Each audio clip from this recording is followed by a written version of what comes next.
Hey everybody, my name is Clay McLeod Chapman, and today I am going to be reading from my book, The Remaking. This is part one, just a chunk from the first section, so here we go. These woods whisper. The pines at your back, you can practically feel the needles bristling in the wind. Lean in and listen closely, and you can hear their stories. Everything that's ever happened underneath that vast canopy of conifers. Every last romantic tryst, the suicides, the lynchings, you name it. These trees will testify to them. These woods have witnessed it all. Whenever somebody from town wants to do something in secret, they'll come out here where they think they're alone, where nobody's watching. They hide in the shadows, performing their little rituals beneath these branches as if they believe these trees will keep their secrets for them. They think nobody's listening in, but that's not true. And that's not true at all. The trees are listening, always listening. The woods know what the people of Pilot's Creek have done, what we've all done. I have lived in this godforsaken town my whole goddamn life. I know just about everything there is to know about the people here, every last dark secret. You know how? I listen. I listen to what these trees have to say. I listen to the woods.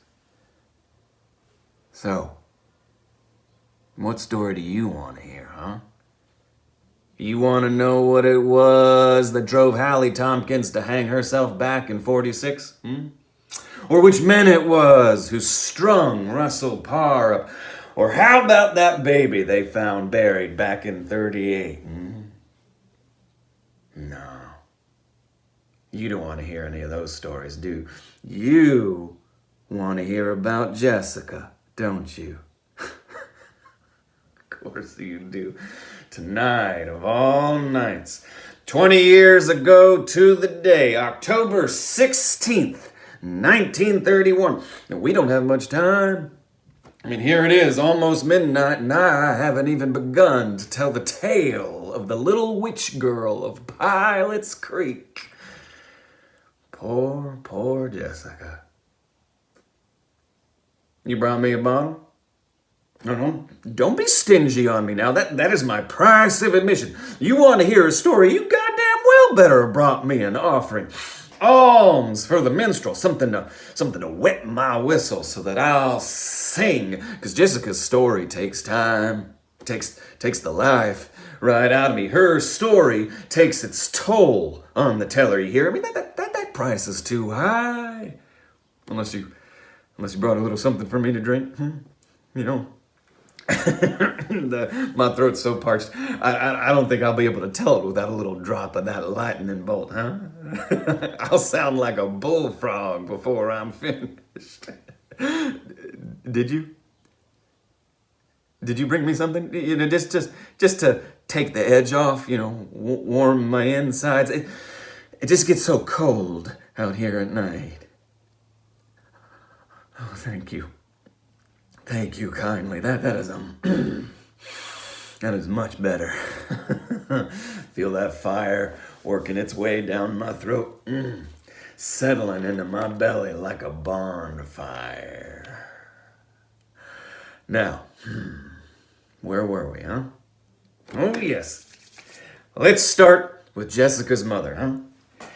Ella Louise Ford was born back in 1912, right here in Pilot's Creek. Now, she come from good stock. Her family owned their fair share of acreage growing tobacco, but there was always something off about that girl. Her mother sensed it from the get-go. None of that sugar and spice and everything nice for Ella Louise. No, that girl was touched. Little Ella talked to possums. She made charms out of dried tobacco leaves. She kept honeybees in mason jars and hid them underneath her bed. She couldn't be bothered with the frilly dresses or the porcelain dolls like all the other girls with the pigtails and the rose-painted cheeks. No, no, no. She made her own dolls. I mean, if you could even call them dolls. Looked more like effigies, like totems, twined together with twigs and wheat, moss and leaves, little insects buried in their chest, little beetle hearts, huh? Try as they might, Mr. and Mrs. Ford could not break little Ella Louise out of her strangeness streak. She never mingled with any of the other children her age. None of them trusted her. All the other boys and girls sensed something was off about her, and they kept their distance.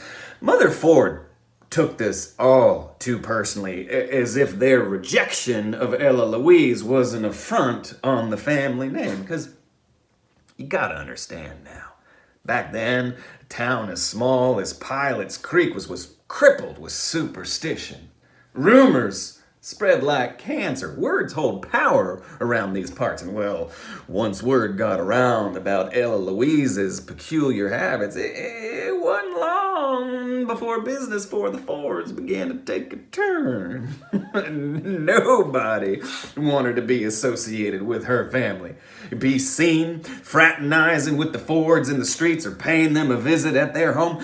Anyone who did suffered just as much of a cold shoulder as they did. Because you gotta understand now, all anyone had around these parts was their reputation.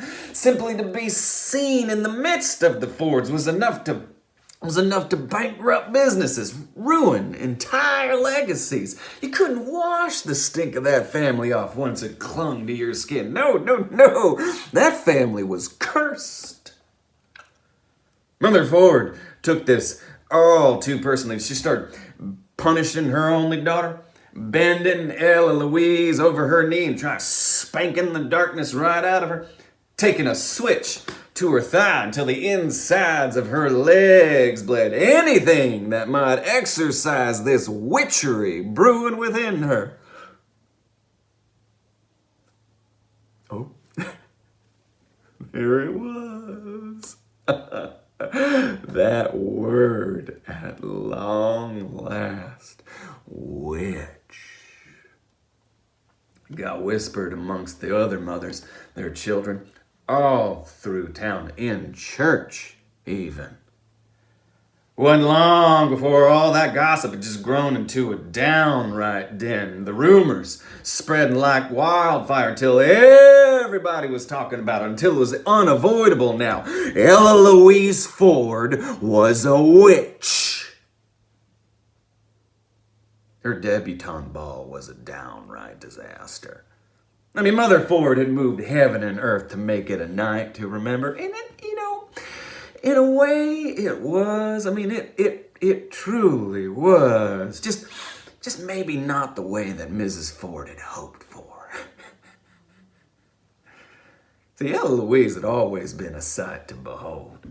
She looked as if she'd stepped right out of an oil painting, something you might see in a museum. Her skin was pale, always pale. The slightest bit of pink illuminating each cheek. She had this grin always playing across her face, but you'd never say that she was smiling. No, no, no. Her lips just curled heavenward, all on their own. And her eyes, if they ever locked onto yours, they were this deep green as the deep sea, I reckon, to the depths of which no man has ever ventured or ever will. Oh, what mysteries lie beneath those murky eyes? Well, only the devil knows, huh? Coming out to polite society had always been a way of Pilot Creek's upper crust. Mother Ford had done it, and her mother had done it, and the mother before, and on and on and on. So you goddamn well better believe that Ella Louise was going to have her turn no matter how much she protested. Mother Ford simply would not hear it. She refused to let the ritual go. For a girl to become a woman, she needed to be presented, to be unveiled. I mean, that was just their God-given rite of passage. Ella Louise was meant to wear a beautiful ballroom gown made just for her, pink silk. Mother Ford could barely hide her high hopes when she handed that dress over. Oh my God, even then, you could see that she was holding on to this fantasy that Ella Louise might be welcomed into polite society. But at the very moment of her coming out, the very moment when every debutante is presented to the upper echelon of Pilot's Creek, Ella Louise stepped out on the dance floor covered in mud from head to toe.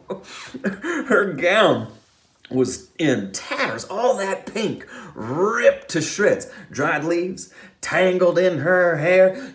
You could see her body moving beneath that ripped fabric, her pale flesh exposed to everyone. I mean, practically the whole town was staring at her. I mean, nobody moved.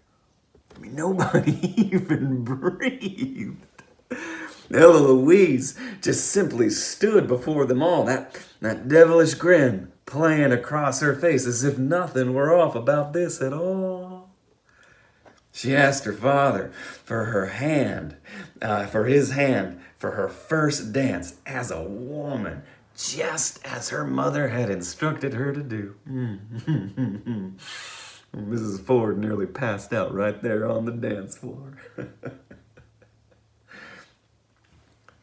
Ella Louise was cut off from that night forward. She was excommunicated from her own family, disinherited.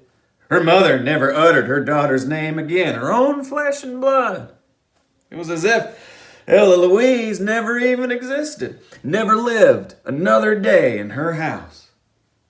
So, Ella Louise moved out here into the woods. She made this forest her home. Now, it's unclear if she built her house herself or if someone else had a hand in helping her, but a cabin manifested itself seemingly out of the blue. And these woods are primarily comprised of eastern white pines. They reach up to 100 feet easily. They were originally used for building ships' masts centuries back, cut down and sent off to the naval yards in Norfolk. It's just so much lush coverage. It's perfect for building a simple one-story cottage with a fireplace cobbled together from stone and mortar. I mean, you could see the glow of a fire through its window at night if you happen to be out there, but nothing or no one actually lived out here. Not another soul. Just Ella Louise and Jessica. Now, if I were better at my arithmetic, I might surmise that it was the night of Ella Louise's coming out that also served as the moment of her daughter's conception. I mean, whatever happened out there to Ella Louise in those woods to bring her back in such a muddied state, well, 9 months later. But then again, I am no mathematician, and I sure as hell ain't no baby doctor.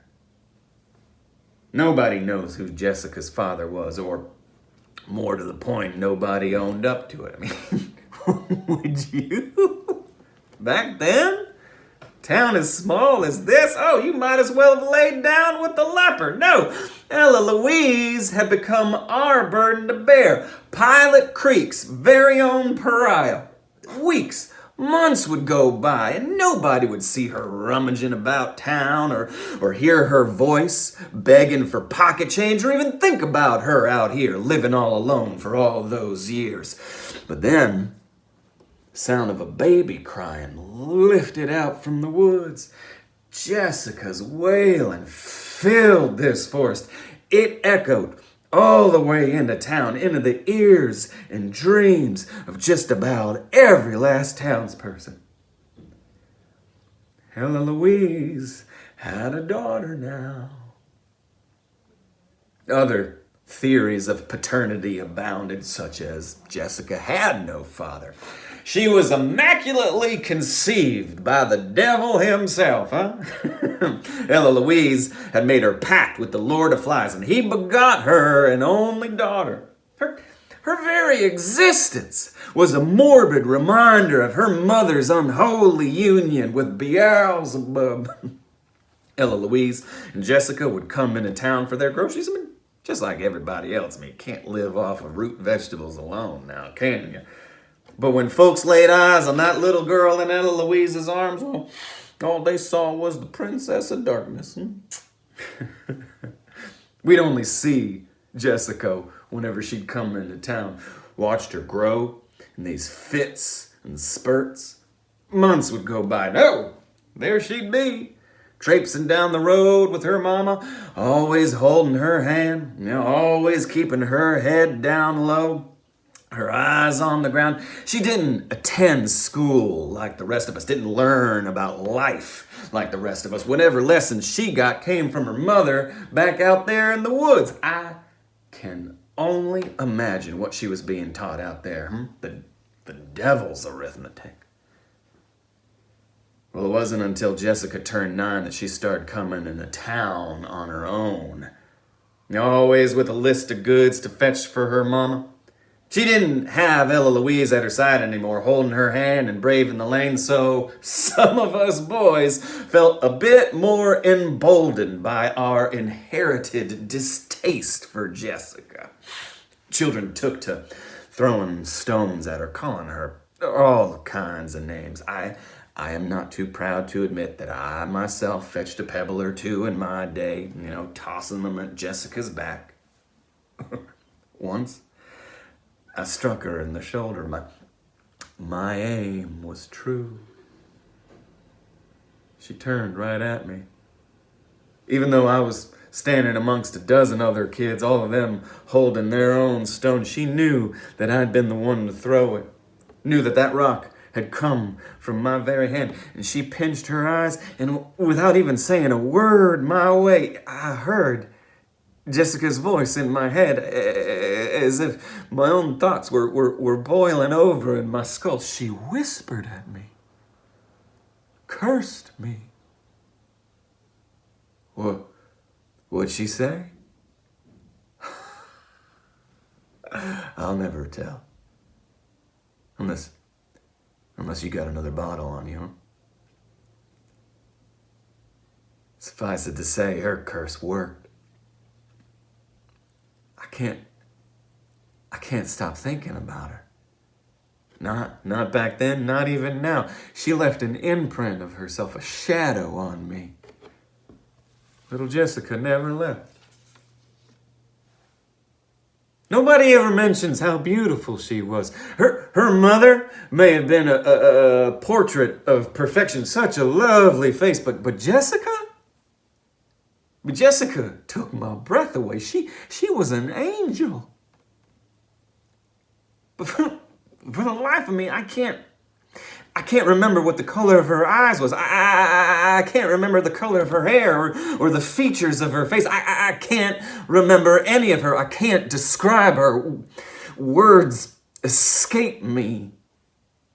She returns to me night after night for over 20 years now, and yet the moment I wake, the vision of her dissipates, gone. Just like that. I can only see her in my dreams. As a boy, I was frightened of her, what she might do to me, but that didn't stop me from welcoming her into my head night after night, into my sleep. I wait for her now, yearning for her to return. Why won't she let me go? If Ella Louise had been touched with magic, then her daughter was downright blessed. How else the hell are you going to call it, huh? Ella Louise nurtured her daughter's talents, taught her all she knew. If Mother Ford had done her damnedest to stamp out the fire brewing within her daughter, well, then Ella Louise went ahead and fanned those flames in Jessica. Out here in the woods, nobody was going to stop them. It was said that Jessica could commune with wildlife. She could mend a bird's broken wing with just a touch of her fingers. Weeds would wilt from under her touch. Just a simple tap from her finger against the soil, and out sprouted a toadstool, a dozen mushrooms. I mean, that's what people believed, at least what folks whispered amongst themselves in town. I mean, nobody ever saw these things with their own eyes. Not that we needed to, because we believed. Any boy brave enough or dumb enough to set foot into the forest and sneak a peek through their windows of their cottage, they got pink eye for their troubles. Anyone who came close to their home would break out in a rash, their skin scorched with poison ivy. Anyone who spoke an ill word about Ella Louise or Jessica within their earshot would suddenly discover an eruption of blisters covering their tongue. None of this was simply by coincidence. None of this was by chance. We all knew what Jessica was, what her mother was. We all knew what those two were up to out there in the woods. But even a witch has got to make a living, right? Everybody struggles. Oh, the demands to make ends meet forced Ella Louise to set up her own apothecary shop in their home. For those folks who wished to forego the traditional medicinal route, well, Ella Louise offered up something a little bit more herbal, shall we say, of the earth, huh? It's all a bit hypocritical, I know, but sometimes modern medicine doesn't offer up a solution, doesn't provide us with the destiny we believe we so richly deserve, huh? You want that fella to fall in love with you? Ella Louise has got a little something for that. You want to get back at your boss for firing you? Well, Ella Louise has got a little something for that too. Are you feeling any sickness in your soul? Is there any restlessness in your head? Are you unhappy at your very core? Well, Ella Louise had all kinds of miracle cures, medicines that had no names, roots and leaves and fungi of all kinds, flora and fauna, all sealed within their own jar. And the walls of her cottage were just lined in glass, hundreds, if not thousands of mason jars, each one holding their own medicinal specimen. I mean, herbs and insects and liquids of various viscosities. Each had their own specific purpose, a particular healing property. Her medicines could do what the doctors in town couldn't. You just had to be brave enough to come out here and knock on her door. You had to ask. Please, Ella Louise, please help me. Save me, please. Nobody would come out and admit to ever paying Ella Louise a visit. No one would profess to taking one of her cure-alls. You might as well confess to consorting with the devil. But we did. We all did. Men and women, boys and girls, mothers and fathers alike. I mean, how couldn't we? Ella Louise never judged, never turned anyone away. She opened her doors to anyone brave enough to come knocking. Such as Shauna. Shauna Reynolds had been suffering from severe cramps all through her pregnancy. She had only a few weeks before her due date, but that pain had become unbearable. Her family physician had failed her. Whatever prescription he provided did nothing. Shauna even crossed 2 county lines to visit one of them prenatal specialists in the biggest hospital that she could find. And even they couldn't get to the bottom of what was wrong with her. See, Shauna and her husband had been trying for years to get pregnant. Years. I mean, they prayed and prayed and nothing ever seemed to take root. Just when there wasn't any hope of them ever having a child to call their own. Just when they were about to finally give up. Well, I mean, it happened. A miracle. But that pregnancy took a toll on Shauna. Anyone could see that just from looking at her. That child was leeching the life right out of her. Rather than plumping up like most mothers do, she was only getting thinner, skeletal. Shauna always had to rest after a couple steps. I mean, she'd sit herself down and try catching her breath, but she never caught it. She was always exhausted and yet unable to sleep for more than a few minutes. The more her stomach bulged, the more the rest of her just wizened away. You could see her ribs rising up from her skin with every breath. Her cheekbones practically cut through her face. Her eyes sank to the depths of her sockets, all hollowed out. And yet those cramps just kept getting worse, crippling her, killing her. If you had no other choice, if modern medicine had failed you, I'd imagine you'd pay Ella Louise a visit too. Shauna walked into these woods alone and knocked on her door and asked, "Please, Ella Louise, help me, save me, please." Ella Louise took a mortar and pestle and ground down a few leaves and dried root into a powder. She scooped a spoonful and mixed it in with water and told Shauna to drink it all. Whatever it was, it worked. All that pain just washed away. A miracle. Shauna was walking again. The color returned to her cheeks. Her ribs drifted beneath the soft layer of flesh. Her smile, her happiness had returned, and nobody was the wiser. No one, not even her husband, knew how, because nobody cared. All that mattered was that Shauna had finally turned a corner. A miracle. Well, it wasn't until Shauna finally turned 9 months pregnant that she woke up to discover that her bed sheets were all spotted. There was blood all over the bed, blood on her thighs. Shauna's husband, Wayne Reynolds, he rushed her straight to the doctor's house in the middle of the night, carried her the whole way until they were both covered in blood. The baby didn't make it.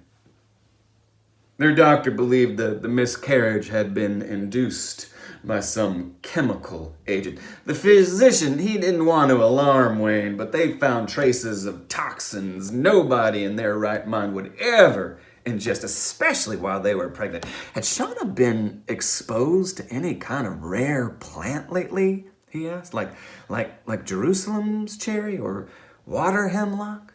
Rosary pea? Had she eaten anything from the woods lately? Shauna broke down and eventually confessed that she'd been taking a spoonful of Ella Louise's special remedy for weeks now. Maybe a bit more than the prescribed spoonful. But Wayne was beside himself with grief.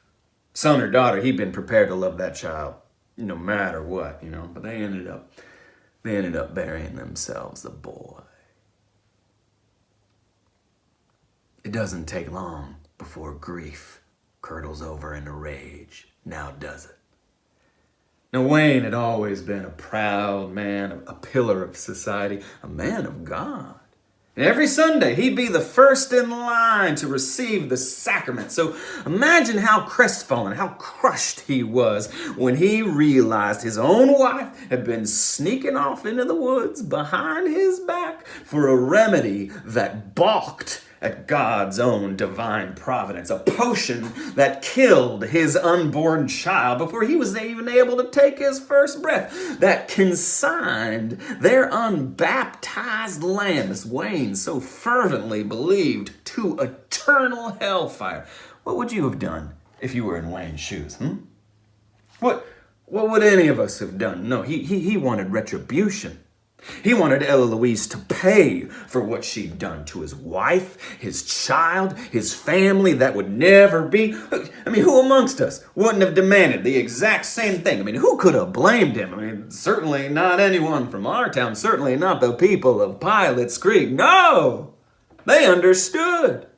They all saw his pain, his grief, his rage, and they knew what had to be done, because this had been a long time coming now. Imagine a bonfire just waiting for the match, yearning to burn. Now it was lit.